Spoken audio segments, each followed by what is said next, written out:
Well, Governor Whitmer announced a flavored vape ban in early September that went into effect a month later, October the 2nd. And Tom Sinas joining us today to discuss the battle over the ban and what legal recourse some may have if injured amongst all this stuff.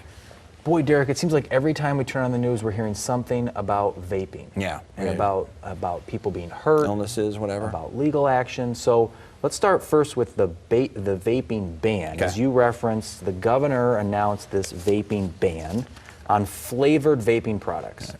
She announces this on September 4th, and she bans the sale of these flavored vaping products in the state of Michigan.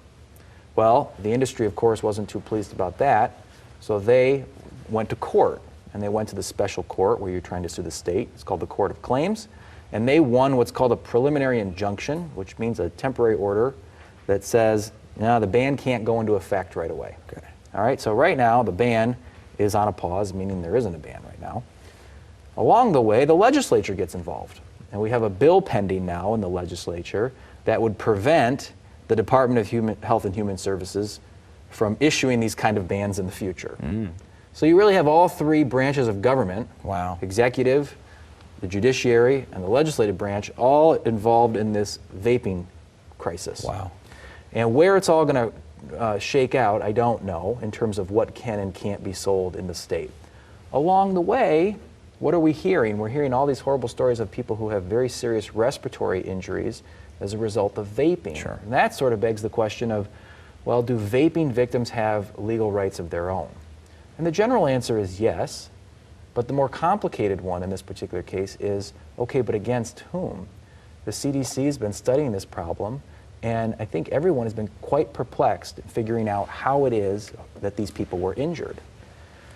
If we can figure this out, then the people who have been injured have a legal remedy that we sometimes refer to as a product liability claim. The claim that the particular product was dangerous, Okay. and that the dangerous product injured them. And if you can prove those elements, then you may have a claim against the manufacturer or others involved in that whole cycle regarding the vaping product. I suspect, though, down the road, we're going to be seeing a lot more claims involving vaping in general, Right. and probably how those vaping products are affecting kids. Right. Because we know now Sure. that so many kids are vaping nicotine.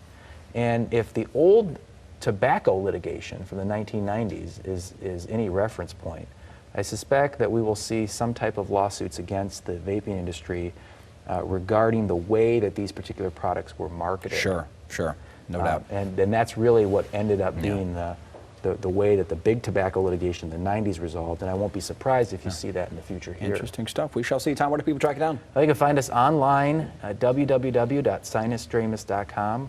Give us a call in West Michigan at 616-301-3333, or shoot us an email at info@sinusdramus.com. Thanks, Tom. Thanks, Derek.